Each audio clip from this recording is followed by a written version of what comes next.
Joshua. The Vampire Stream. Anthony Joshua.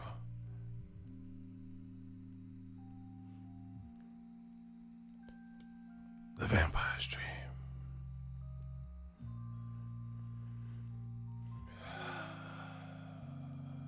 The Vampire Stream. Anthony Joshua. We gotta talk. Shout out to my guy Daryl. The regime, the Vampire Stream has returned. Shout out to Z. Oh man, we gotta talk about it on the Vampire Stream. Now, we back. I'm just checking in. I just wanted to see what's up. Let's talk about the Anthony Joshua versus Gerald Miller resale. Pre-sale tickets. The Vampire Stream. Shout out to Brooklyn. Yeah. He said Big Baby going to sleep. I don't know about that. I don't know. It's definitely possible. Joshua's strong. Some people are writing off Anthony Joshua. I don't think it's that type of fight, though. Shout out to Hamza. The Vampire Stream. Listen, I came to see how them excuses are coming. We don't stop. New media, we some vampires. The Vampire Stream. We are ready. See, this is the thing. They say ego's biased. They say ego's a hater. Okay. Whatever. But the second the pre-sale articles hit the airwaves, hot off the presses, a ton of people flooded my comment section, went to other videos. I'm sure a lot of people old media probably made videos on YouTube, right? And they're like, hey, when are you going to talk about the pre-sale? Pre-sale. When are you going to talk about the pre-sale? How come you haven't made a video about the pre-sale? Even though I did make a video about the pre-sale. But, it hadn't come out at the exact second, I actually got to edit my videos. Like, I don't just sit around, I got shit to do. But anyway, the point being is this. When Anthony Joshua versus Gerald Miller, the news broke that the pre-sale tickets were so insane or whatever. People were quick to respond, quick to comment, quick to make videos, quick to, write articles. But me and the worldboxingnews.net and maybe a few other like YouTube channels are the only ones who have reported about the resale or even tried to explain it. I gave y'all 24 hours. It hasn't been 24 hours yet. But what's taking so long? How is it, when the pre-sale news came out, these videos get produced, people can put stuff to the side and make videos, people can flood at my comment section, rush over. Yeah, we got, because in their mind, these people come to my comment section, they think they proved ego wrong, right? They think they proved me wrong, so they couldn't wait to tell me about it, and I'm fair. And you know what the funny thing is? They say I'm the biased one. I'm the one hating, right? Cool. But ask yourself this. How is it the day the pre-sale ticket news dropped, I made a video about it? The day the news about the resale tickets comes out, and I know Ego's Army being comment sections, if you're doing wrong, Ego's Army will go back to those threads, find those culprits, go into those forums on websites and shit, and say, hey, what about this? And send in links, or on Twitter or Instagram or wherever you guys were having these conversations. So once again, the pre-sale news came out. I did a video about it promptly. The resale news comes out, quiet as church mouses. So you tell me who's biased. Right? You tell me. I'm waiting. The times are ticking. When them videos coming out, when them articles getting written. Oh yeah, like usual. your boy Ego got to pioneer shit. You know, shout out to World Boxing News because they were the ones that first found it. So I can't, I can't leave them out. And guess what? See, once again, you guys try. They want us to fail so bad. They want us to be wrong so bad. I'm not saying we'll never be wrong, but they want it. But it don't happen. This is God's word. It don't happen on your time. It happens when God wants it to happen, you know. Brayon Thompson says, so no pre-sale record. Listen, I don't know if you caught the earlier videos because I seem to be one of the only few people talking about it. So there's probably a lot of people who maybe didn't see the video or didn't watch it. So let me go over what happened real quick. I'm just going to paraphrase because I did a video. So worldboxingnews.net, a UK-based website that covers boxing. I've gotten reliable, credible information. They have exclusive, like when Wilder was talking about Eddie Hearns and shit, they had exclusive interviews with Shirley Winkle Dinkle, whatever the fuck y'all like to call them, all that bullshit. They had exclusive interviews, legit website. I've quoted them. I've made videos based on their exclusive interviews, etc. UK-based. They came out with an article, right? They came out with an article today, and it said that the Joshua Miller fight, you know how the news just broke last week that it was like it set some crazy pre-sale record, and AJ did it, he, first fight in America, and people are just clamoring for the Joshua Miller tickets. They're just jumping out their seat to get the tickets. They flying off the shelf, selling like hotcakes. So worldboxingnews.net came out with an article, and they linked, just like me, cite your sources, bibliography shit. They linked to the site.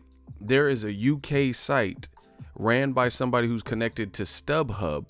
It's called Viagogo, based out of the UK. The founder's from America, but he moved to London, and he's connected to StubHub, right? All of a sudden, Joshua versus Miller tickets appear on this website with a crazy ass markup. Which, if you guys don't know what markup, see, I used to be a manager. I've worked retail and a lot of business, a lot of managerial jobs and stuff like that. A markup, like when people say margin, that means, how much it was, the cost that you got it for.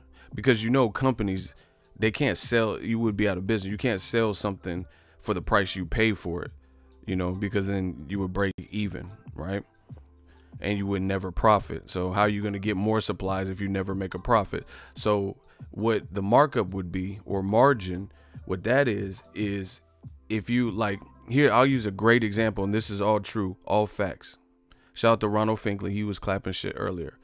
All facts. I used to work at Best Buy. Employees at Best Buy, I don't know if it's changed, but when I worked there, you would get on most items, not like PlayStation 4s or Apple computers, because those companies are like Jordan, they don't accept really discounts frequently. Sometimes Apple will do like college student discount 10% or something, but by and large you didn't really see that. So car stereo stuff, maybe on, I think you got car stereo, like you get a discount on the installation from Best Buy, but not necessarily on all the speakers and shit. But anyway, for a lot of the smaller items, you would get the item, your employee discount. You would get what, like these electronics, not, barring certain things like Xboxes, like I said, and Apple computers and shit like that. You would get it for cost plus 10%, meaning whatever Best Buy paid for it, they would just mark it up 10%, so they make a little something off of it, and then that's how much their employees got it for. Now the great thing about working with Best Buy, at least when they were doing this, is because we were only paying 10% over cost. So we would be by the computer, because there's a certain screen, hit F10 or whatever, so you could see the cost plus 10, how much you would pay as an employee. There was a button, so you hit the button F10 or whatever it was to once you logged in, to see how much the cost is, right? And let me tell you, the markup on so many products, if you guys seen it, you would be like, what the fuck? And you would actually it would make you not want to buy shit. So for example, I swear to you, we had let's say Best Buy brand insignia. They would have like an insignia iPhone charger, lightning charger. On the shelf is $19.99, $29.99, you know, depending on the length of the iPhone charger. And you would look up the price that it costs, that, you know, which is not even the full cost. It's 10% over cost. The cable costs $1.10, you know, $1.79, but it's marked up for $30. So that, you know, that's a crazy markup. That's a crazy margin. So that's why they encourage you, like, you buy a TV, that's cool. But the markup, you know, the actual, there's a lot of components in it, you know, the glass, all this, the technology, the 4K, that takes effort, you know, that takes components. So where you really make a killing is that add-on shit that they sell you. Services like installation of the TV, Geek Squad, warranties, HDMI cables, you know, a wall mount, because those things have a higher markup, right? You guys get it? So, like, let's say you wanted a Best Buy brand wall mount, TV wall mount. I'm telling all Best Buy secrets. Let's say you want a TV wall mount. On the shelf, let's say it says $199.99. The cost plus 10 might be like $60, $69, $79. So that's $100 markup. Now, fast forward to this situation with this Joshua Miller tickets. Somebody, like, you know, some business or broker or company or radio show, whoever these people are, purchased Joshua Miller pre-sale tickets, gobbled up some of the good seats, and then days later, after this news broke of this crazy frenzy, you know, people are thinking like, oh, Joshua's a huge star in America. You know, he sells better than Deontay Wilder. This is crazy, you know, because you guys read fucking headlines and don't know what the fuck you're talking about, right? So after this news broke, a couple days later, World Boxing News is showing you the website, and a lot of the tickets have made their way to this resale website with a crazy markup or margin that I just went to. So basically, it would just be like what Best Buy does, you know. But except for the thing what Best Buy is doing is just that's commerce. That's not, you know, it's not illegal. It's illegal to do, to, you know, if certain people, you know, they got rules and shit. Muhammad Ali Act. That's why Al Heyman's an advisor. He can't be a promoter and an advisor, you know, conflict of interest. Anyway, that is why that would be like buying the ticket, like you gobbled up $2,500 tickets, which was the highest quoted price for Matchroom, right? So you got some $2,500 ringside tickets. Then you go to this website and post them for $6,000, $7,000, $8,000. They had one ticket for $15,000 on that website. $15,000 for one, you know. And I don't know about y'all, but I know a few people, but a lot of people I know don't go to boxing events dolo, you know, just go by themselves. So that means if you went with the pair, like, you know, you're loaded and you got money like that, then that would be 30,000, you know, that'd be 30,000 off rip for 2 tickets, right? So people were going around advocating like, oh yeah, AJ's just this huge star. But this is some behind the scenes. This is what it sounds like. I'm not saying no fans buy pre-sale tickets, but if there's tickets that are for $15,000, then you know there's some of the good seats. And see, old media in its quest to be relevant, you know, because it's like literally a dying breed. Old media, that shit is old. No Country for Old Men, you know, that shit is dying out, you know. And in their quest to be relevant and to be right and, you know, go against the grain and go against what other channels are saying and, you know, to try to make their own wave or whatever, they try to constantly go against what's being said. And they're bragging. They're like, oh, you didn't know Biggie's homeboy shot you. Because they bragging about this. As a boxing fan, why would this is some, if anything, this is some broker, you know, to customer behind the scenes shit. Why would you be happy about that? That somebody's basically hustling you. You know, somebody went out. See, and this is the thing with the large company. or a broker, somebody with money in general, buy the pre-sale tickets, you know, and then mark it up to a crazy price. And if anyone's crazy enough to buy for that crazy price, boom, you just came up. You just, listen, we'll do simple math, simple mathematics. The highest listed ticket price on Matchroom when they released the ticket prices for the Joshua Miller fight was $2,500. So, you know, we'll take the zeros off because they don't really matter here. That's 2.5, right? 2.5, right? Because you don't really need the zeros in there. Can y'all hear me okay? It's awfully quiet. I guess because class is in session. I'm schooling. They was crying in there. Can y'all hear? Y'all awfully quiet. Smash the like button. Shooters, how many likes we got?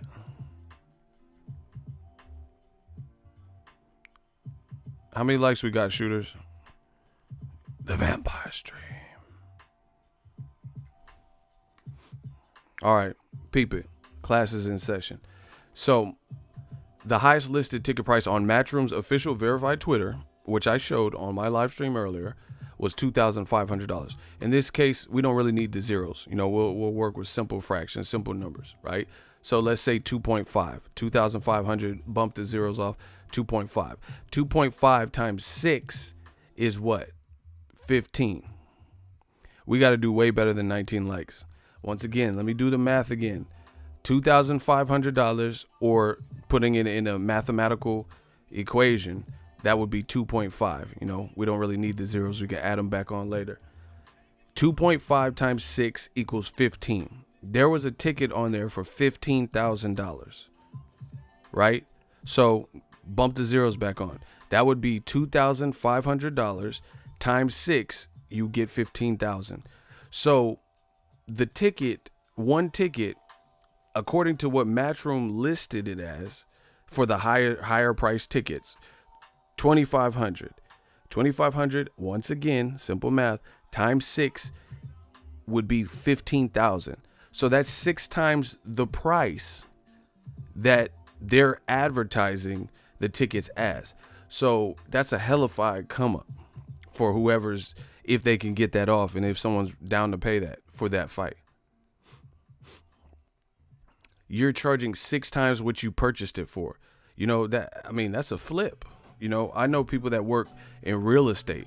Obviously, you want to get what you can get, but that's you don't really lose. And especially if you have money or you're a broker. Now, I got to call him out. I know he's a regular. He'll probably watch this. He might even be in here right now. But Dr. Mofongo, occasionally, he says a lot of casual stuff, you know, and he wrote this long ass, I'm not going to read it or anything. He wrote this long ass message. He's like, here's my take on this. And, it, you know, trying to sound smart, it's whatever, man. I'm street smart. I'm book smart. Like, you could look at I was on the honor roll all the time. You know, I was a class clown and still on the honor roll. We could do it however you want to do it. You know, if you want to go like the academic way, we could do a decathlon. You know, you want to do the street smart, you know, we could do it is however you want to do it, whatever you guys trying to do. So Dr. Mofongo wrote this long passage, right? And he was just saying, oh, yeah, my take on it is this. Yes, it is, you know, a way of kind of misleading, blah, blah, blah. But oftentimes brokers buy tickets. This happens in a lot of fights. I live in New York or whatever he said. And he said something to the effect of he said, the thing is this, brokers won't invest if they don't think it's going to be profitable. You know, so that's basically an indication that they think this fight is going to sell out and they're going to get their money back. Otherwise, why would they buy the tickets? Now, let me counter that. You know, let me hit you with a rebuttal. This is how you come up.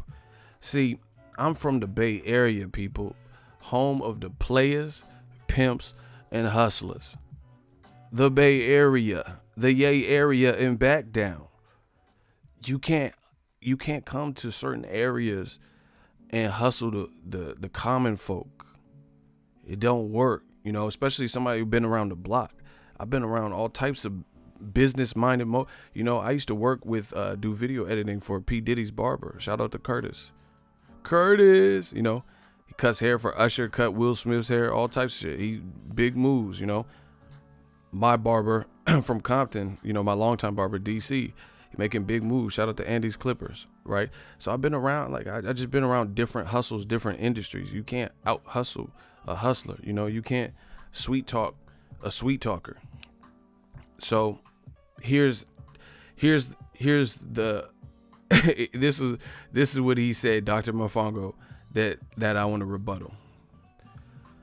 If you have money, like you're loaded, you're a broker, you're a company, you're a business, you can gobble up great seats, and according to Matchroom, they would have cost you $2,500. Then you attempt to mark them up 6 times the face value on Viagogo, you know, this website. If anyone's crazy enough to pay the $15,000, or a celebrity, or, you know, just you know, an aristocrat or whoever from New York that's down to pay $15,000, then you just got a 6x markup. Y'all ever play the slot machines and it says you win 3 times? So if you hit this prize, you get 3 times that prize. So imagine a 6x markup, you know? So if anyone pays the $15,000, then you just, you know, you did the hard work by doing the pre-sale, getting the tickets, and, like, you know, getting them in your possession or whatever. And then now someone who money, they just buy it. So now you just made a profit, 6x what you spent for them. But he said a broker wouldn't do that unless they thought this was going to sell out and all that. That's not necessarily true, because once again, you're dealing with $2,500. If you're a company and you have money, that's probably not that much to you, right? If you list it for $15,000, you have until now and June to get that ticket off, to get a fishy to bite. Between now, you know, it's still February, and June, $2,500 you invested on the one ticket, right? Now, February and June to get that off. So if the date was encroaching and nobody's buying that ticket for $15,000, guess what? On this same website, you can have the same ass ticket say, fuck, nobody's buying this ticket for $15K. And as an independent private seller, you can, oh, that's right, lower the price. They're your tickets. They're in your possession. So you try to, you know, get the max you thought you could get for, have this outrageous price. So even if nobody fucks with that, no one like is trying to pay for that fight, then you can always lower the price, you know? So most likely you'll at least break even, because all you have to do is sell it for $2,500. You know, if you don't, then, and you can't give it to no one or whatever, then you lost your money. But when you have that high of a markup, then, you know, you have some wiggle room, you have some cushion. So what he said doesn't even make sense to me. It don't make sense, because like I said, you have between now and June to get a profit. You know, maybe no one wants to pay $15,000. Maybe someone does do it. I don't know. It just depends on, you know, how much money people have and how much they're willing to spend. But regardless, you have wiggle room. You have a cushion. You just inflated the price like crazy. So if that shit ain't working, then what do you do? Like I could take this down to haggling. I used to go yard selling with my mom, you know, every Saturday. I had like a little fanny pack with my little money and change and shit. Me and my moms used to go yard selling. You know, sometimes we go to the flea market. Guess what? Same way, like I go to the flea market when I went to Mexico and shit. They have a t-shirt. They say $30 for that t-shirt. And then you're showing interest, like, how much for the shirt? 30. You know? You're like, nah, I'm cool. I'm not paying 30. And then you're like about to put it back. And they're like, oh, okay, 25. 25. This is the art of haggling, people. 24. You're like, nah, I'm cool. You know, I'm not trying to pay 25. 20. You know, okay. Oh, they see you walking out. You still walking out. Oh, I'll give it to you for 15. And you're like, no, it's cool. It's cool. I'm just gonna look around. I might come back. 10. And you're like, all right, fuck it. I'll buy the shirt for 10. That's haggling, right? Same thing with this ticket. If you buy a $2,500 ticket, you mark it up to the extreme price, hoping someone's going to pay for it. You know, you hoping someone buy that t-shirt for $30, you know? if someone buys it, you know, props to you. You were able to get it for the full asking price. But we know that's not how people do it. Like I said, I used to go yard selling with my mom. You know, someone's like, how much for this lamb? Oh, 15. No, I'm cool. Oh, what about 8? You know, 8, you know. Simple shit.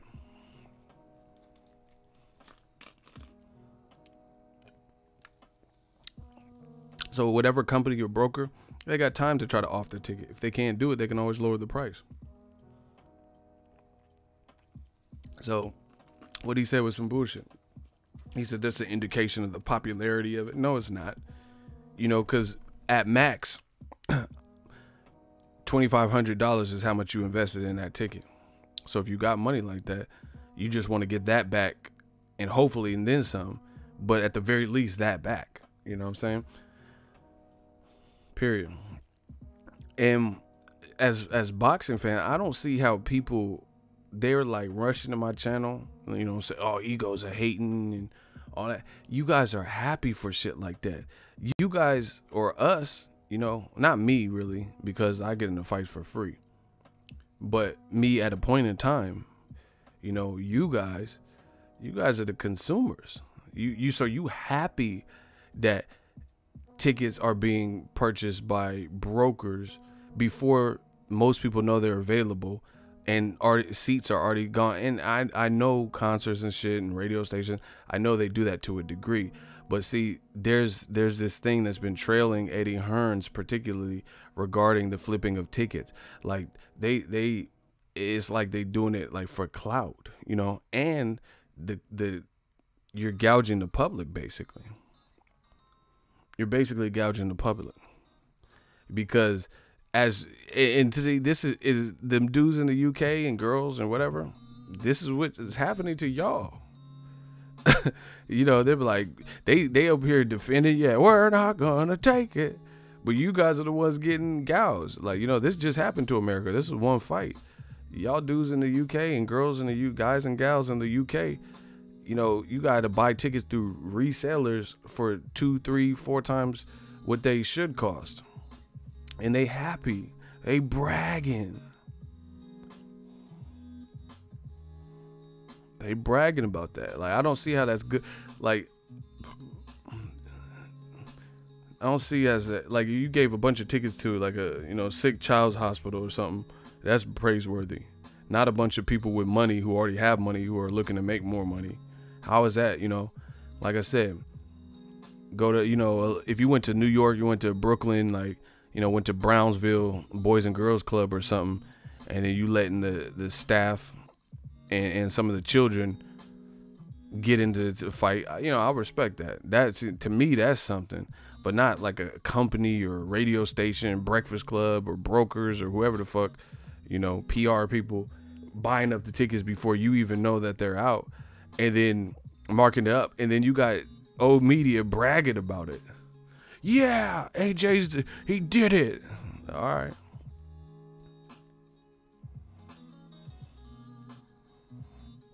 You know, it's just crazy to me. And that's that foolish pride. That's that foolish pride. Listen, I've already said my thing. Gerald Miller versus AJ is not a bad fight. It's really not. The thing is, was it the fight anybody asked for? No. You know, not a style is, it is what we're getting. So, you know, I got to look at what they're giving us. You know, it's not, there's a couple people I would have preferred to see before that. You know, there's a couple things that I would have liked to have happen. Like, I think Dillian White, instead of December fighting who I knew he was favored to beat, you know, Derek Chisora. Derek Chisora was really losing to Carlos Takam basically before he knocked him out. You know what I'm saying? But they used that to, again, gouge the UK and make it look like, oh, Derek Chisora, because they know he gave him a tough fight, which he did, because I thought Derek Chisora won the first Dillian White fight. They know he gave him a tough fight, and then he saved face with the turnaround knockout performance over Carlos Takam, a guy that got knocked out by Joshua and knocked out by Povetkin. But over there in the UK, that's, you know, it's the best thing, I guess, you know. And then they used that as a catalyst to make a rematch that really didn't need to happen. Yes, Derek Chisora gave him a tough fight. Yes, the first build-up was fun, you notice the BBB of C was on that ass. So the second build-up really wasn't even that crazy. There were no throwing tables and shit like the first one. So they tried to recreate that. Now the fight, it turned out to be cool, but at the end of the day, the outcome was what most people expected. So it's really something that we didn't need to see. You know, maybe for Dillian Whyte personally, that's something he had to overcome. But the fight was good when it was good 2 years ago in 2016 or whatever, 3 years ago when they fought, you know, and they tried to resurrect it. Gerald Miller, I would have rather see him fight Dillian Whyte in December. Winner gets AJ, but they didn't do that. But it's just crazy to see the fans, they bragging. It's like they happy brokers is buying tickets and trying to flip them and make more money off the public. Like, yeah, no Vaseline, get me. I'm gonna bend over real quick. This shit is crazy because they bragging. Oh my God.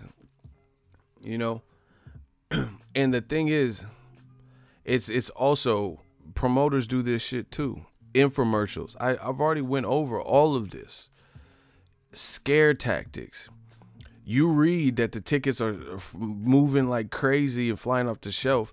See, the thing is, it's even like, see, I be joking around. I don't always, you know, have these heart-to-hearts with y'all. So y'all don't really know the real me. You know, you don't know the depth of my thought processes all the time.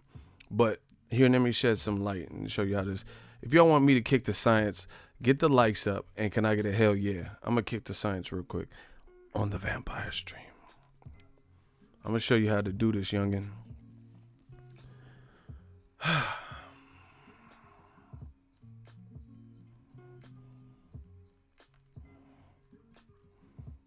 So what I see is basically a scare tactic, right?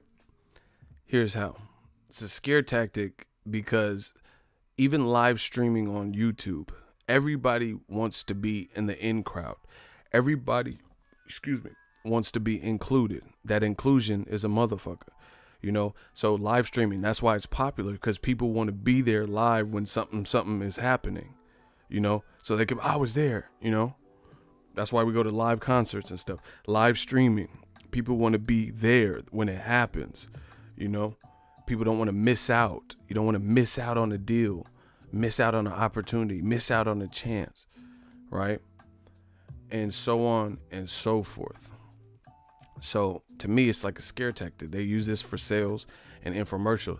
Hey, but the sale ends tomorrow, you know? Act now and I'll throw whatever in with it. You know, you get this extra squeegee. If you buy this fucking mop right now, buy the mop and I'll give you a squeegee, you know? So that's what it kind of is. You start reading and you want to be included. Oh shit, pre-sales are going great and this set a record. So now you're thinking in your brain, oh fuck, it's about to be lit, you know? And it's not even necessarily a true indication of where the fight's at right now. I'm not saying it can't get there, but the feedback I have heard is a lot more mild than that. So it's a scare tactic, you know? Like, oh shit, oh, we're only here on Saturday and Sunday, you know, we sell out quick. Little shit to hurry up and try to get you to commit. So I think that's another reason why it's done. That's why it's put out. But it's put out in a misleading way. You know, now you thinking like all your folks, all of these New Yorkers and stuff, jam-packing the building. But it's a bunch of men in black looking motherfuckers in suits, brokers and shit that bought the tickets. You know, look here, you know, with the little, you know, the little shit, little pin shit Will Smith had.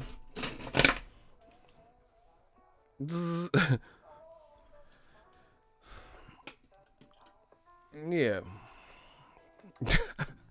Hold on. Somebody was complaining about getting blocked and then they got clapped again. My shooters be ruthless.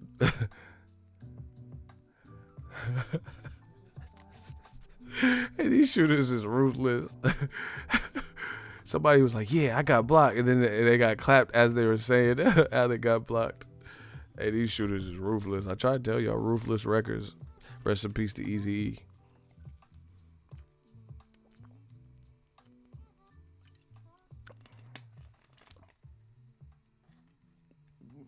Hey, what's going on, bro?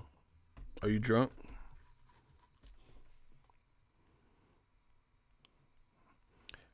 Hey, Brayon, what are you doing?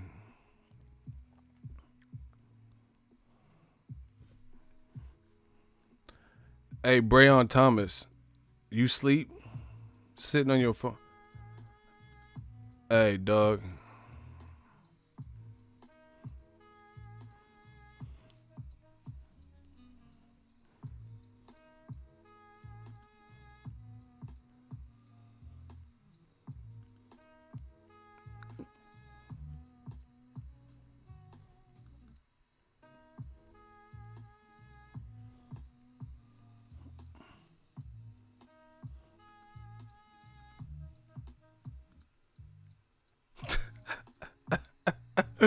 Hey, what the fuck?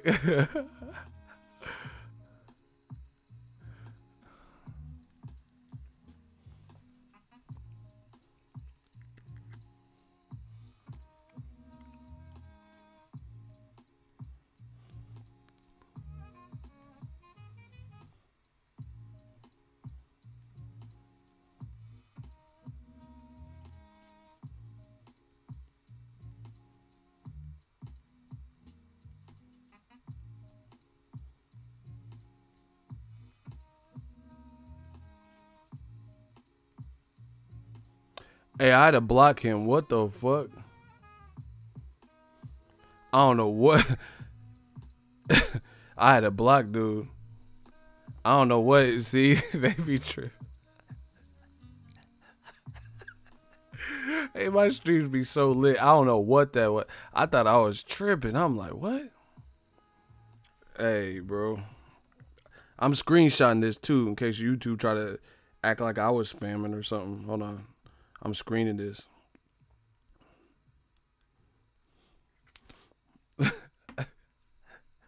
No, I clapped him. I had to take his wrench. This dude went crazy. The Vampire Street. You never know what's gonna go down.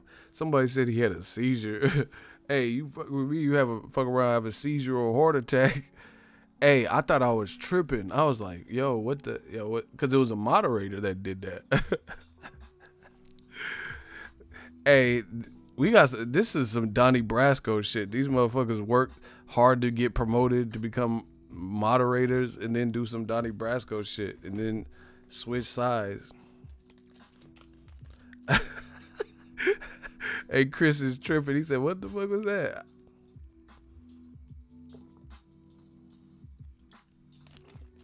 Yeah, you know what was crazy?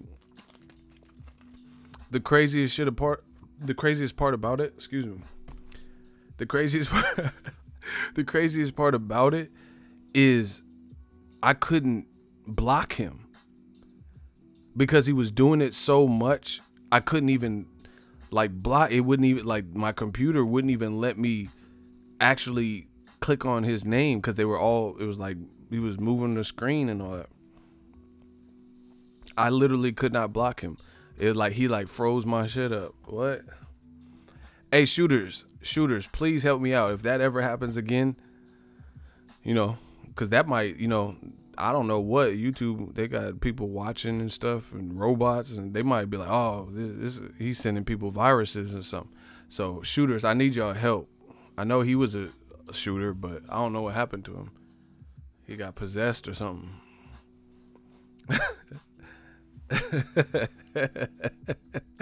Hey, Rado fakely a fool. He said you couldn't get the drop on him. I was trying to block him so bad, but I couldn't. He hacked into the mainframe. That motherfucker was like, AK, fucking DJ Academic. What the fuck is AK? What this man tried to let off on the whole chat. Damn, that was cold game. Anyway, they're not gonna stop the message that we got going on. So yeah, man.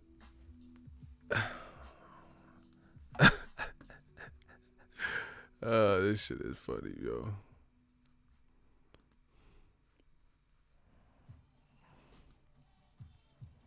Hold on one second, yo.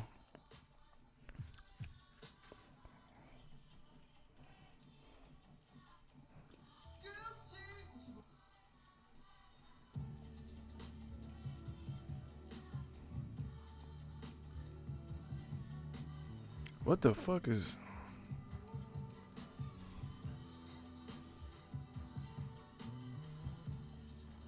He said nobody's safe. I don't know. That was some kamikaze stuff. He was trying to blow everybody up. Like, what? That was crazy. Anyway, back to this Joshua Miller. Like I said, it's not a bad fight. And a lot of people are writing off Miller. I don't know why. What's Joshua's best performance since Klitschko? What? I'm being honest. What performance have you give Joshua A after the Klitschko fight?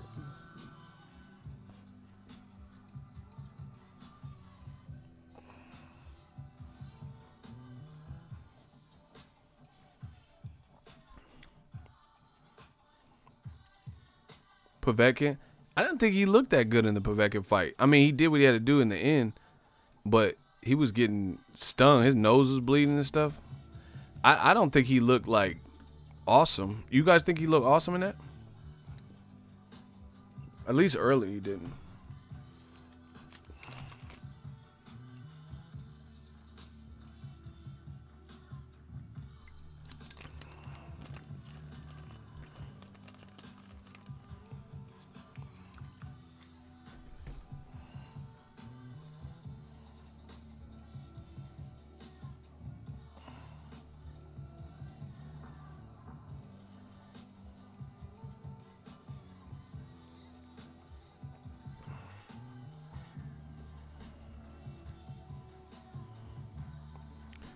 He didn't, but he also didn't versus Takum. Povetkin left hand was clicking his shit. Yeah, man, that was a pretty tough fight for him. Hey, see, and the other thing, bro, Eddie Hearn's, listen, Eddie Hearn's doing some desperate stuff. Desperate times call for desperate measures. Like, I don't know who's behind this pre-sale thing, so I'm not gonna point no fingers, but it's looking sketch. So that's one thing, right? Two, Eddie Hearns posted this meme, or I don't even know what you call it. I guess meme.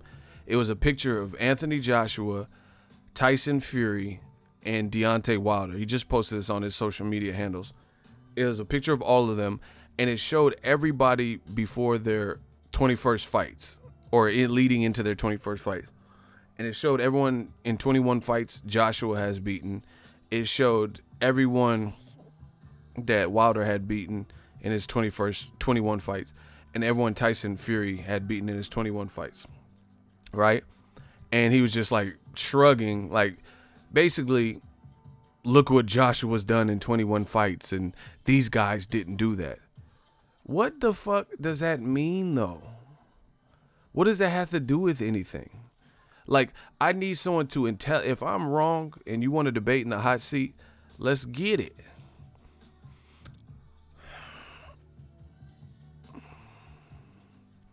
Let's get it. I'm ready. I need to know what 21 fights, what that means. Because Joshua has better names than 21 fights. What does that got to do with anything? Somebody, please. Somebody, look, you, Ariana Grande or whatever, you keep saying stupid shit in the comment section, so it sounds like you would agree with some shit. Step up. This sounds like some shit you would agree with. Step up. Step up like Channing Tatum. Step up. Ari, I'm talking to you. Instead of arguing with people, argue that, because it looks like you want to agree with everything. So that's cool. Step up in the hot seat. Ari, stop for me. What is Joshua? Why do they keep saying this narrative about Joshua, what he's done in his 21 fights compared to Tyson Fury and Wilder? What is that? See, that looks desperate. It really does. It really looks desperate. What does that have to do? See how Ari got quiet?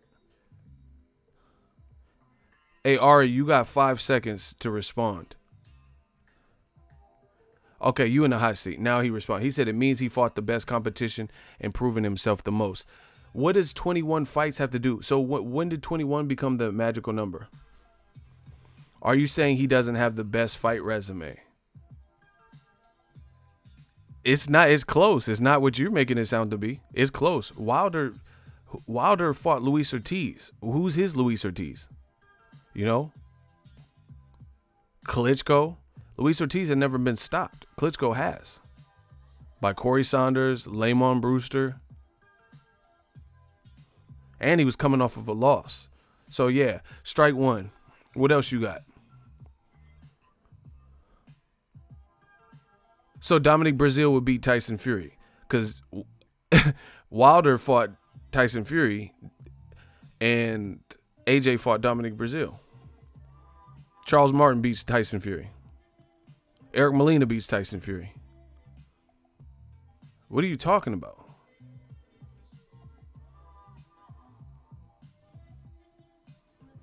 It's not close. Ha ha ha. Wilder has literally won. Block him. You see, he's laughing at his own joke. This is what they do. See, I'm not doing no clown shit. I was really trying to debate you. Block him. You wasting time. You didn't even respond. You just listen. I asked you a question and you saying ha ha ha. Wilder ain't fought nobody. You're gone. That's easy. This is what they do, people. This is what they do. So, listen. If what you're, this is how I know they don't believe what they're saying. Why would you not answer the question? We're comparing the resume, and then I'm asking direct question. I'm saying, okay, Charles Martin would have beat Tyson Fury. You know, Dominic Breazeale would have beat Tyson Fury. Carlos Takam would have beat Tyson Fury. You're saying Gary Cornish would have beat Tyson Fury. Kevin Johnson already lost to Tyson Fury. What are we talking about? You're saying that like Joshua's resume is just shitting on, what's the name? In fact, Joshua fought a couple people after Tyson Fury. Kevin Johnson being one of them. Because, you know, no biggie. It happens. Joshua came up after. Cool. But I'm just telling you that fact. Joshua also fought Wilder leftovers in Eric Molina. Right? And he fought some guys. See, y'all can't fuck with me. Straight up. Y'all can't fuck with me. He fought people coming off of bad performances. Like, see, people talk all this shit about Floyd Mayweather, but Floyd will fight some people coming off of good performances. Juan Manuel Marquez had just beaten Juan Diaz at lightweight, and he was considered the best lightweight because Juan Diaz was, you know, that dude, right? See, this is off the top of my head. I don't got to research this shit. Juan Diaz had beat, Marquez had beat Juan Diaz, right? And Juan Diaz was considered the dope, you know, the next guy to blow. And Marquez put an end to that, right? Next fight, he moves up in weight, fights Floyd. Floyd schools him, dogs him. Ricky Hatton beat Costazoo, beat Castillo, was undefeated. Maidana had just beaten Broner. Canelo had just beaten his best test at that time, a young, you know, crafty Austin Trout when he was undefeated. Right? Floyd fought these guys off of these performances. Right? Joshua fought some people off of, you know, they were, look at their last 3 fights before they fought Joshua. Tyson Fury beat Klitschko and had him looking horrible and gun shy. Joshua fought him off of an 18-month layoff and coming off a Tyson Fury loss. Right? That was the exact fight before Joshua fought him. Right? Eric Molina had gotten destroyed by Chris Arreola in the first round, and knocked out later by Deontay Wilder in 6-8 rounds, something like that. Then Joshua fought him at the O2 Arena, you know, after that point. Dominic Breazeale, this is off the top of my fucking head. I told y'all not fucking with me. Dominic Breazeale, his first title defense, Dominic Breazeale was coming off a Amir Mansour performance. Mansour dropped Dominic Breazeale, and it was looking ugly for Dominic Breazeale in that fight. But Dominic Breazeale kind of lucked out. You know, I hate using like lucky punch and all that. But Amir Mansour was choking on blood because he like bit his tongue some kind of way or had a jaw injury. So he was forced to, you know, not be able to continue. But Amir Mansour was feeding him to Dominic Breazeale. And then that's when Joshua fought him. Charles Martin fought against Glasgow or whatever his name is. And then the old bull twisted his kneecaps and prematurely won. That's all. That's fact. That's off the top of the dome. And this is fact. Who want what? Somebody tell me I'm lying. Tell me my chronological order is off. I'm waiting.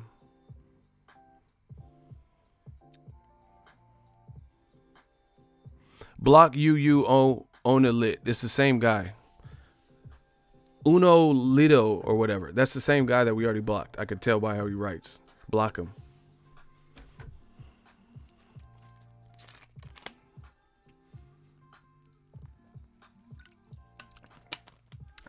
So, see, listen. This is why they can't fuck with me. I'm telling you bar for bar, line for line, facts about what happened, where the fighters were in their career. They want to tell me that AJ's resume is just like, listen, he's cool. He did what he had to do. You know, he did what he had to do. But the way y'all brag about it, like it's just so superior and like nobody, like everyone needs to bow down to it.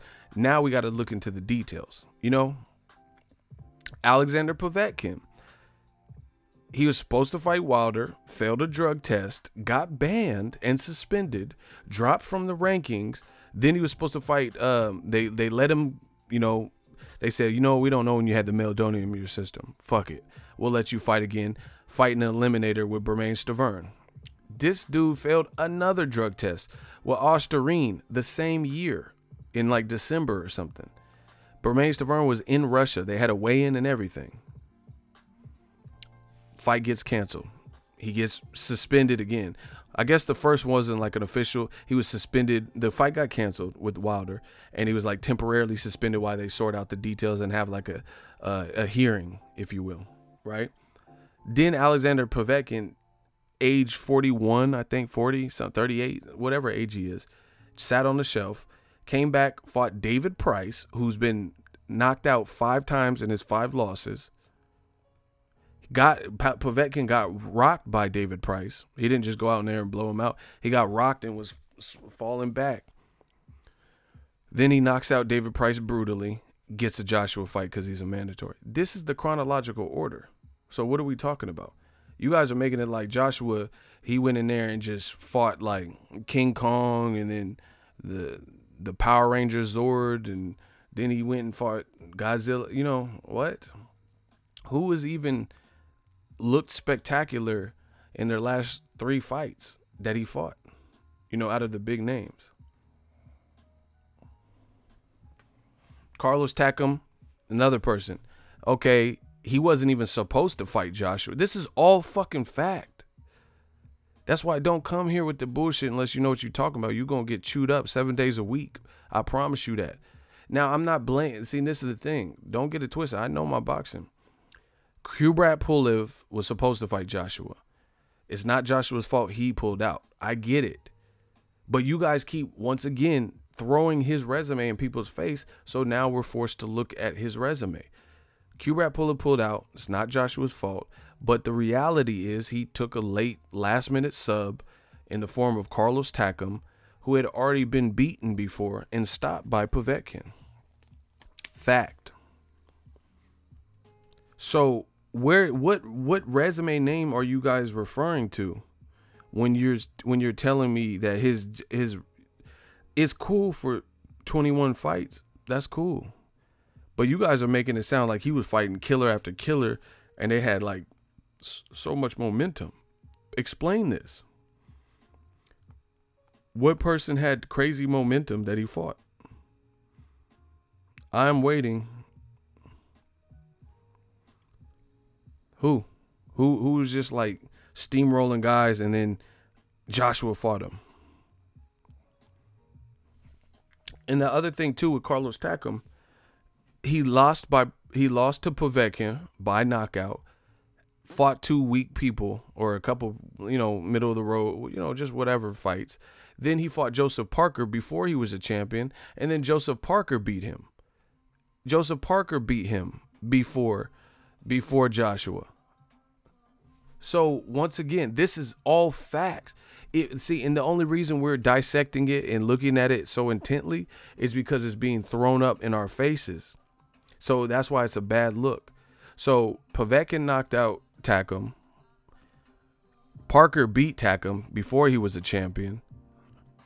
All this happened before Joshua got to tack him. And on top of that, Povetkin had limited time to train because he was a late sub. So again, I don't care. Joshua's resume is what it is. It's cool. 21 fights, great. But if you're going to keep throwing it into people's faces, we're going to keep analyzing it. See, don't come in here. See, I told you, this is what they do. I know it because they can't. This is how you know. This is, in essence, them bowing down. They can't fuck with me. They can't fuck with Ego's army. So what they do is say, you're an AJ hater. You have nothing intelligent to say, so you just summarize it as that. So even though you can't intelligently tell me what I've said that is a lie or made up, because you can't go fact for fact, bar for bar, line for line with me, you just summarize it as that. Oh, you're jealous of AJ, or, you know, you hate AJ, you hate the UK. So check this. When I'm presenting the facts that I'm presenting, I'm going into details. They are not. Also has to tell you something. I'm not just saying, oh, AJ's resume, he didn't, and then just dropping it. I'm saying this, if you keep throwing his 21 fights in people's faces, let's look at them. That's one thing we do, a new media. We give details. They don't give details. They just summarize and paraphrase and cliff notes. You didn't read the book. You read the cliff notes. You can't fuck with someone that read the book. I wrote the book. How you gonna fuck with someone? If one person really read the book and comprehended the book, and you read some of the cliff notes, not even all of them, and you trying to fuck with the person that read it and wrote the book, like, come on, bro. Shit ain't happening. So once again, the resume that you guys keep throwing up in everyone's face, and 21 fights and all that, 21 Savage, UK, or whatever you guys are talking about, great. So tell me what I said that was wrong. I just broke down most of his big, and then please don't take Kevin Johnson. He had already lost to Tyson Fury. Gary Cornish, where does he even, I don't even know when his last fight was or anything. So I don't really even know much about him. So, I mean, what AJ fight?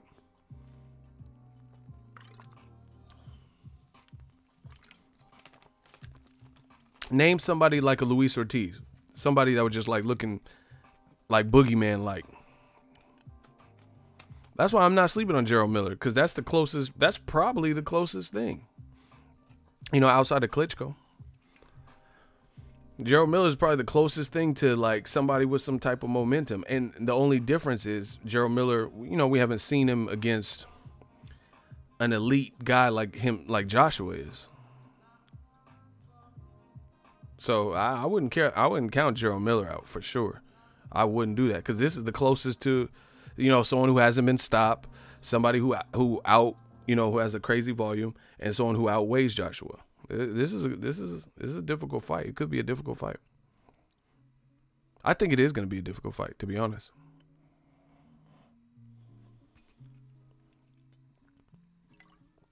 And from what Gerald Miller is saying, see, this is how I know motherfuckers don't know shit about boxing. They just writing off Gerald Miller. They just, oh no, he has no chance. Where do you get that from? See, and then when I do fight predictions, and I'm not saying that Gerald Miller absolutely will win, but I could see it be a rough fight, you know, especially if Gerald Miller can make it past a certain point in the fight. That's going to be very interesting. Very interesting. If he can make it to that halfway mark without badly being discouraged or like dropped and, you know, put in situations where he had, like, you know, cuts and bleeding, or, you know, got knocked down and embarrassed. If he can do that, that's going to be an interesting fight, because I think Joshua is going to be the one that starts to fatigue like he has in the past, fighting spurts, and then get frustrated. He looked like he was getting frustrated with Povetkin, to be honest. So anyway, I don't even know why people are saying Gerald Miller has no shot. I don't see that. I think Gerald Miller has a shot for sure. If he got a chin, he got a shot. But the thing is, I don't know what his chin's like at that level. Yes, AJ got his nose bloodied by Povetkin. And Povetkin, to me, he looks like 6'2". Gerald Miller's like 6'4", 6'4.5".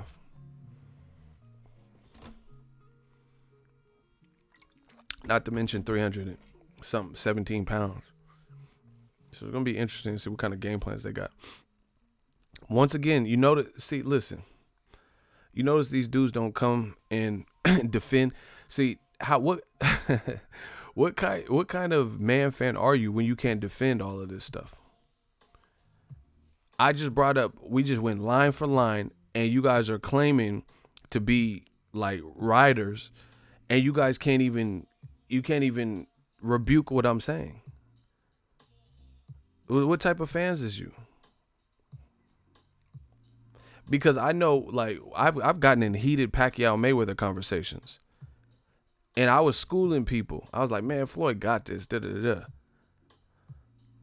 They're not doing that. They're not schooling me. They're not saying, oh, you lied about Takam. He never lost to Parker. He never got stopped by Povetkin, because they know it's not a lie.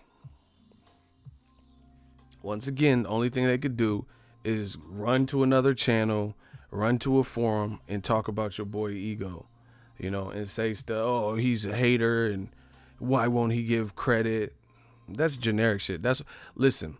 The only way it's gonna affect me is if I know it's true. I know it ain't true, so you guys say whatever you want.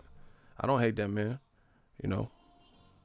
But once again, if Eddie Hearn's gonna keep putting little memes up and throwing Joshua's 21 fights and 21 Savage in people's faces, then I want to see what you guys see. But instead of explaining it, they tuck their tail.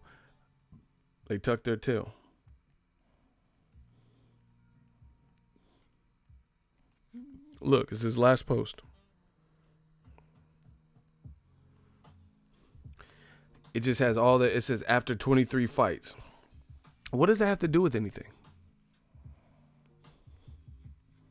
Like, honestly, like, what's the point of showing Wilder, Tyson Fury, and AJ, and then putting after their 23 fight? What is that? What relevance does that have in 2019? Please let me know that.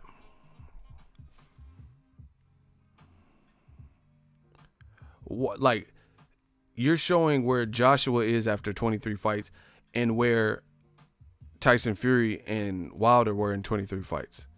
What does that have to do? Like, I really struggle to understand what that has to do with anything. Please, somebody let me know. Because if that's the case, who the fuck did Julio Cesar Chavez Sr. fight in 23 fights? Name 3 people Julio Cesar Chavez Sr. fought in his first 23 fights. I'll wait. Y'all can't hear me? Who did Julio Cesar, a known legend in boxing that we all love and respect? Name 3 people Julio Cesar Chavez fought in his 23 fights. Hello? See how they get silent? See how they turn cold on me? On your boy Ego? Who did Julio Cesar Chavez fight in his first 20? If 23 is the magical number, who did he fight?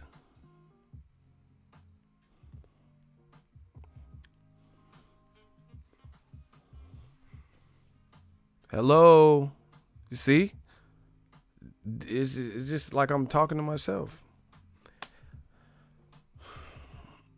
Who did Canelo Alvarez fight in his first 23 fights? Listen, what was Canelo? What was his first signature fight?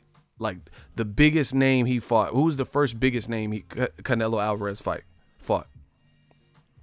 I want the fans to answer this. Who's the first big name you remember Canelo fighting? Baldomir. All right, perfect. Someone said Baldomir. Thank you for participating. I'm going to look this shit up. Box Rec for life. Let's get it.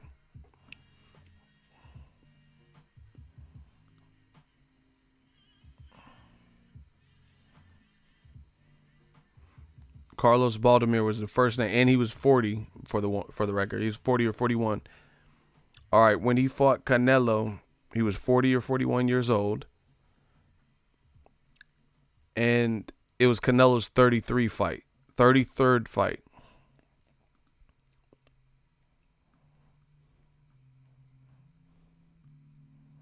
Canelo's 33rd fight.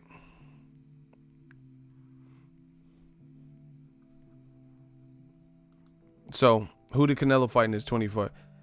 Baldomir, that was his 33rd fight. When he fought Shane Mosley, that was after that. So, the Shane Mosley fight was Canelo's 39th fight. So, once again, what does that have to do with anything? Canelo's the biggest star in boxing, and damn near his 40th fight, he was fighting Shane Mosley, who most people wouldn't have said was in his prime when Canelo fought him. You know, he had already lost to Pacquiao, Floyd. Canelo was the young guy coming up. So Canelo didn't fight Shane Mosley, which is bigger, like, you know, probably a bigger name than Baldomir, until his 39th fight, which is one away from 40. So I ask you again, who did Canelo fight in his first 25 fights or 23 fights? That's what Eddie Hearn's metric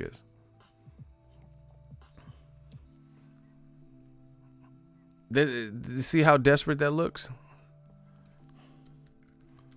See how desperate that looks? So my point is simple. Everybody has a journey to the pot of gold. Period. Everybody has to get, you know, they have to get to how they get there. Everyone's journey not going to be the same. And Mike Tyson also fought hella times. He fought hella times in like a single year. Mike Tyson, he fought Trevor Berbick, was like his 27th fight. 27th. And the thing with Mike Tyson, he was also the youngest person. He was also the youngest person to heavyweight champion of the world. So he was only 20.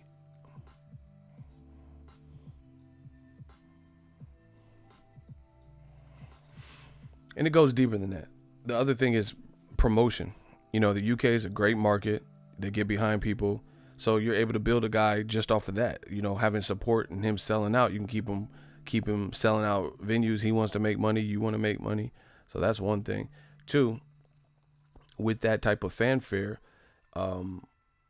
you can get what you want, you know, because you're able to produce, you know, a hot ticket, a hotbed, and have a guy selling out tickets. That's why Charles Martin traveled to him, because AJ, if AJ would have came to the States, the fight wouldn't have been as much money. It wouldn't have been worth as much money. You get what I'm saying? So AJ is also the product of just, you know, good timing, good marketing, stuff like that. So that's why he has opportunity. That's like saying, oh, who's Luis Ortiz fought? He, you know, he stayed at amateur till whatever he stayed at amateur. He had like 300 amateur fights, 300 plus amateur fights. He doesn't get the same. Golden Boy didn't really do nothing with him. They didn't give him no title shot. He was with Matchroom. Matchroom didn't give Luis Ortiz a title shot when he had a couple fights with them, and he was Joshua's mandatory, you know. So everybody has a different story. So you could say, oh, who's Luis Ortiz? Who did he fight before Wilder? Nobody was trying to fight him. So once again, everybody has a different journey. You can't just compare it. You can't compare someone who's making a lot of noise, selling out crowds, so he was able to get all the fights he wanted, with someone like a Luis Ortiz who can't get any of the fights he wants to this day. To this day, you know, to this day can't get the fights he wants because he's a dangerous option that he's not really worth the risk in a lot of people's eyes. You know, the type of fight he's going to bring you versus the money you'll get by fighting him. People are like, fuck that. Shout out to St. Louis. The truest.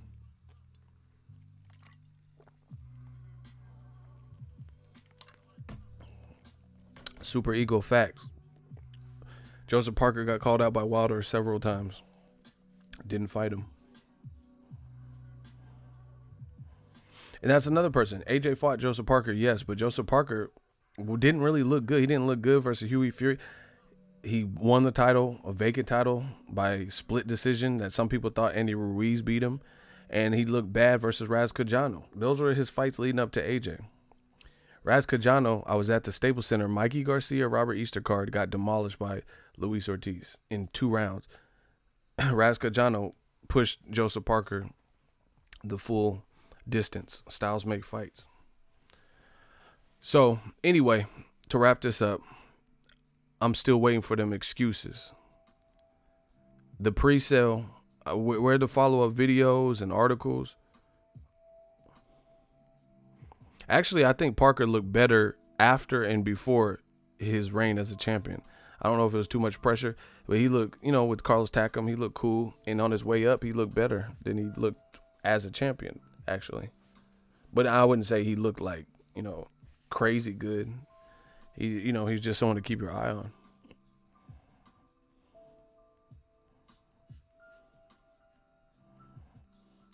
So yeah, I really don't get it with the look at Joshua's 23 fights. What does that have to do with anything? And the other reason why that's lame, that's like, that shit is a dub. That's bogus, because who cares? Who cares when in 2019, when you guys are all three relevant, Wilder and Fury fight is making more noise than your fight. So, you know, that's what I'm saying. It sounds desperate. It sounds like insecurity. You're bringing up something that really doesn't pertain to 2019 heavyweight boxing. You know, that's like saying Floyd Mayweather, how much money did he have in his bank account in his 23rd fight? Look at Joshua. But right now, who has more money, Floyd Mayweather or Joshua? Like, who cares? Like, you know, Warren Buffett, he didn't even become a billionaire, I think, until his late 30s. What does that got to do with anything? This motherfucker got more money than any of us right now, though. So look it up. Look at when Warren Buffett, I don't remember the exact year. I want to say he was like 37 or something. So who cares? What does that have to do with anything? Warren Buffett didn't become a millionaire or billionaire until he was 37.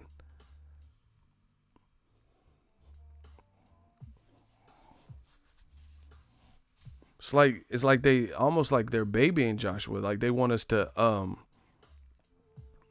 like, oh wow. Like, you know, they just want us to marvel like it was just something unheralded. Ryan Garcia has 17 fights, I think. Devin Haney got like 18 fights. So, I mean, is anybody like, oh, who's Devin fought? You know, who did Devin Haney fight? Who did Ryan Garcia fight in his first 17 fight? Who cares? They're kids. Everybody got their own journey. And the other thing that I don't like the coddling with Joshua is you're an Olympic gold medalist. You're supposed to do this type of stuff. Damn, see, that's a fact. Someone said Hov first album, he was 26. That's what I'm saying. Everybody, and he's worth $1 billion basically now.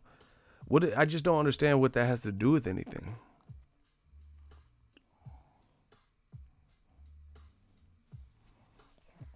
It's insane that they keep bringing up, oh, these guys turned pro in 2008 and 2009, and I had just turned. What does that have to do with anything?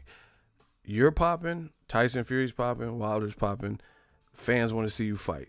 You keep talking and going into the past. That, like, you know, that reminds me of someone from the block talking about what they used to have. Man, in 87, man, I had this gold chain, I had this bad bit. But in modern times, 2019, you have no fronts. You ain't got no fronts. Yeah, but I'm just trying to say, man, I had foreigns. I was sitting on them foreigns. I had the Audi. I had the Flyers, the Beamer, man, and the Honeys. I had me some Honey. Like, that's what's up. 2019, you ain't got no fronts. Your teeth is, you look like Carl the Tooth Williams. You don't have front teeth right now. Yeah, but I'm trying to tell you, 87, we was moving bricks at that yayo.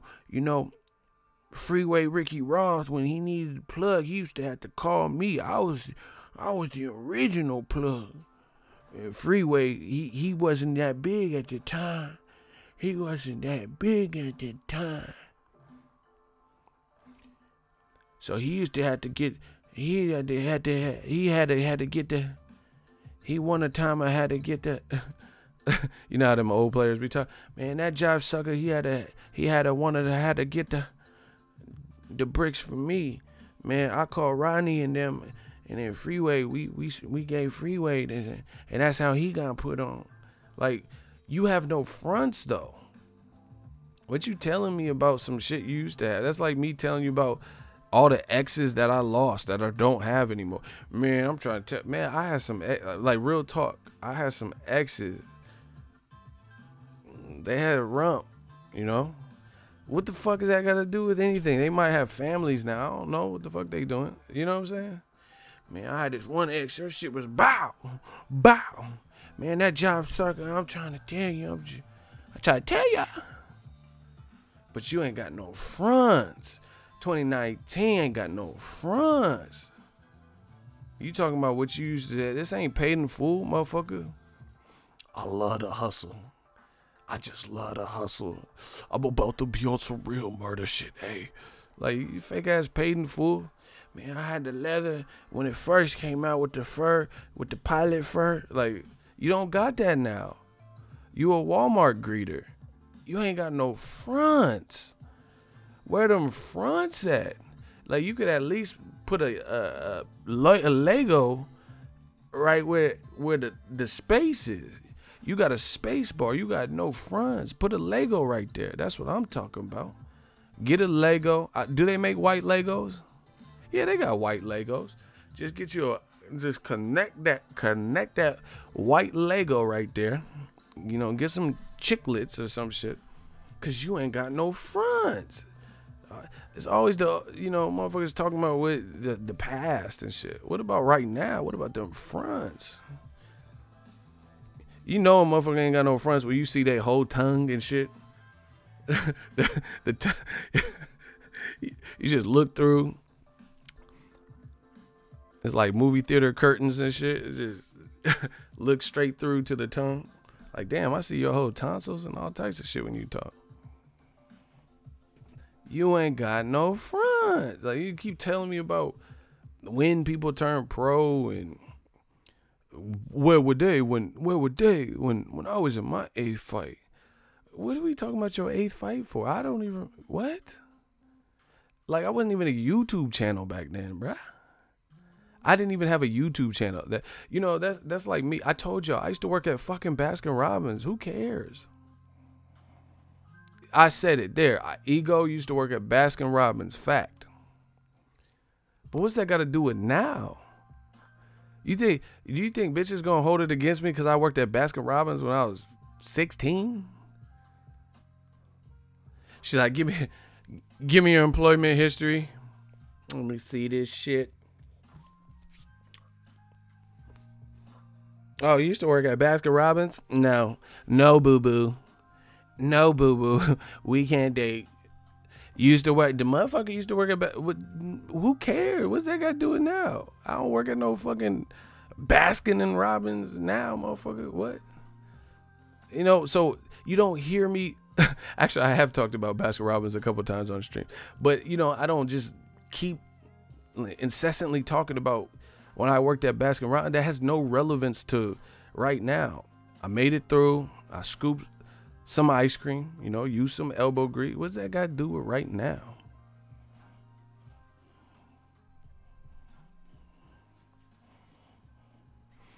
I just have no idea what what's the fascination with talking about 2008 and 9 and what people did in their 23 fight. The Wilder's popular, you're popular. Damn, I can't even talk. Popular. Actually, I sound like the guy with no fronts. You popular. Wilder popular. Everybody kind of popular. Y'all got me talking like Snaggletooth.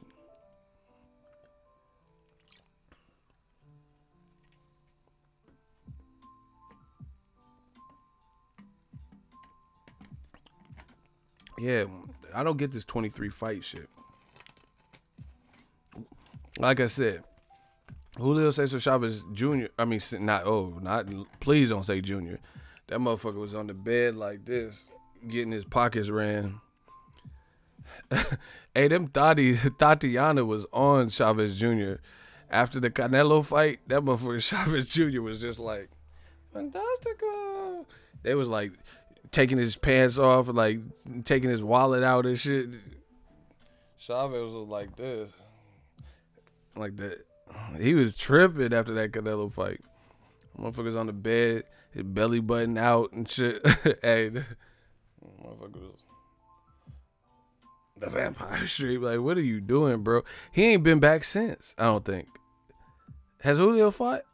Wasn't? Nah, he ain't fought since Canelo, huh?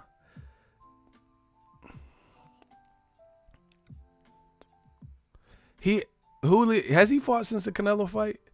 I know he was supposed to fight on Wilder Fury. Damn, he ain't fought. Canelo. Hey, shout out to Canelo. Hey, Canelo be fighting you. You don't tend to be the same fighter or some shit. Rocky Fielding, we don't know what his next fight is. James Kirkland, where in the world is Carmen Sandiego? What the fuck does Canelo be doing to these fighters, bruh? There's a couple, Edislani Lara and shit. But Canelo be doing something to these fighters. Chavez Jr. ain't been back since. James Kirkland ain't been back. Angulo ain't been the same since. Canelo, Austin Trout started losing fights after that. Hey, Canelo be beating the career out your ass. Hey, what the fuck? I just thought about that. Canelo will beat the fuck out your career. I was born ready. Canelo be shit. He be making you age in dog years or some shit. What the fuck? No, literally, I have not seen James Kirkland ever fight since the Canelo fight. Literally, I've never watched a James Kirkland fight after that point. I seen some weird shit too on Instagram. I seen some weird shit. I seen some shit, blah. Hey, blah. I seen some weird. It was like I don't even know what it is. Some voodoo, DreamWorks, Pixar shit.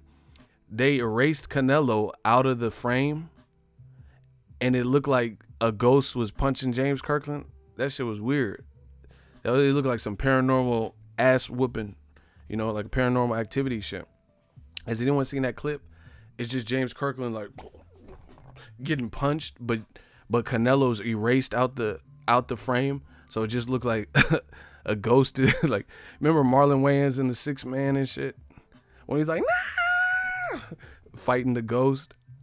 That shit look crazy. I don't know who did that. I don't know why they did that. I don't know who did it. I don't tend to ask too many questions, but that was weird.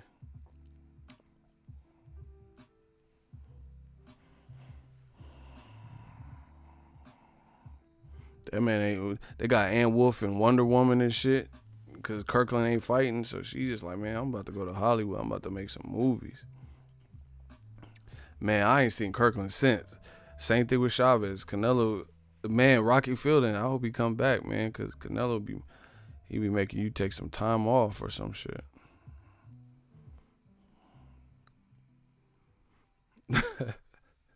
Canelo be beating the fuck out your career. Where Triple G taking this long? Hey, no, guys, I'm off. Nah. Where's Triple G? Them motherfuckers, they said December he was going to pick who he was fighting with. Hey, Canelo be beating the fuck out your career. Where is Golovkin? No, this is something needs to be investigated. This needs to be an episode of Forensic File. Canelo needs to be, there needs to be a trial for this. He's really beating the career off of people. Where is Triple G? They said before Christmas he was supposed to decide who he was signing to. I swear I ain't seen one interview. I ain't seen Golovkin at no fights. I ain't seen no interview. I ain't seen no charity event. I ain't seen no. Does he even update? Does Triple G update his Instagram? Because I follow him and I don't even see no recent. Where is Triple G at, bro? Someone said it's that clip, bro. Hey, y'all hate. Hey, Canelo, he beat the fuck out of dude. He makes sure. Where is Triple G, bro? Y'all was saying he won. Why didn't he get right back in the swing of things? Where's Triple G at? No, real talk. Had no guys hide and seek. This dude, I literally have not. Does he post on Instagram? That Canelo money must be nice, bro. Wow. Tyson Fury. Look, this is breaking news. We got breaking news right now. This is interesting. Look. Wow, we got breaking news right now, people. I just got an email. Do y'all want to see what this is? What? If y'all want, see, you can't make this stuff up. This is real breaking news. This kind of scared me when I looked at it. What? Oh, wow. Smash the like button.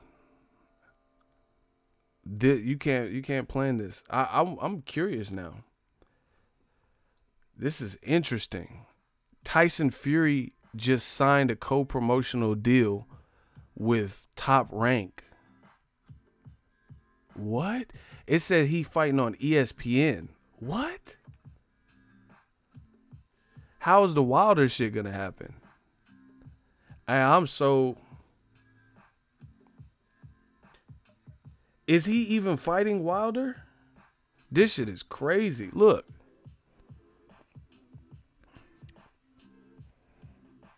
This shit, I don't know if he's even fighting Wilder. Wow.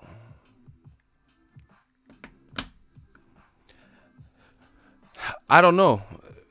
Like Showtime, is Showtime gonna... Wow. This is interesting. I never heard nothing. Remember they said they had an announcement on Monday, and then Shelly Finkel was like, no, there ain't no announcement. That might shake some shit up, bro.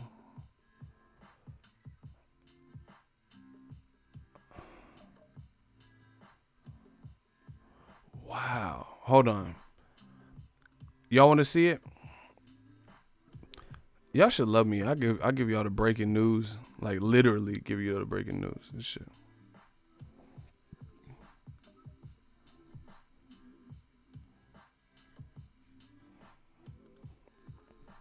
Y'all want to see it?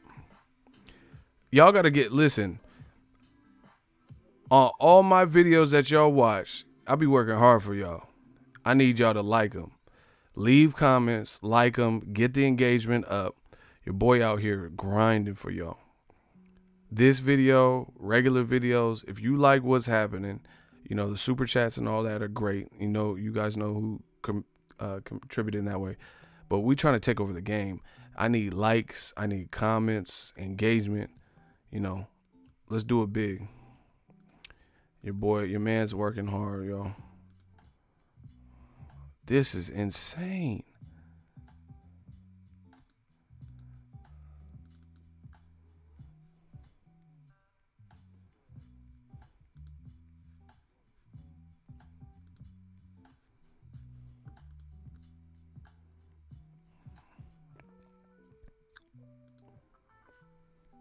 Look, Tyson Fury is headed to ESPN, signs landmark deal with Queensberry Promotions and Top Rank. ESPN got that money, bro. This is interesting.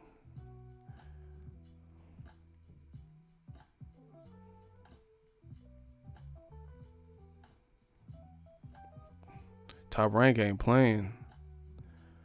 Well, this is good for them. Tyson Fury's a beast. Wow. Details of debut. I hope this don't fuck up the Wilder shit. Shocking. Wow. Well, looks like I gotta go. You know what my next video is about. Thank you guys for tuning in. That is the breaking news. I don't know what this means. You know, I really don't. I literally, I was making some jokes. We was talking about, you know, just talking about shit. And then I just get that across the desk. Well, gotta go. Smash the like button. Like I said, hold me down in the comment section. Leave comments. Go like the new content, the new uploads. You know, you know what I want everyone to do? If y'all could, if y'all like what I'm doing and the grind and the vampire stream, everything, hit the bell notification, or like if you have the bell checked, I need everybody to uncheck the bell and then recheck it, because I feel like YouTube is playing. You know, they're not sending my shit. People keep hitting me up and sending me screenshots of bells and stuff. So even if you're a bell notification, uncheck it and then recheck it if you want to be updated with the latest and greatest from yours truly, Boxingego, and you want to be alerted to my content. Because I feel like this shit ain't working. So if you already are, uncheck it and recheck it, because I feel like it's not getting out to people's feeds. And that's not that I feel it. People are telling me also. Man, I hope the Wilder Fury fight is not canceled. Well, you got the breaking news from me. Holla at the kid. We working. Peace out. The Vampires.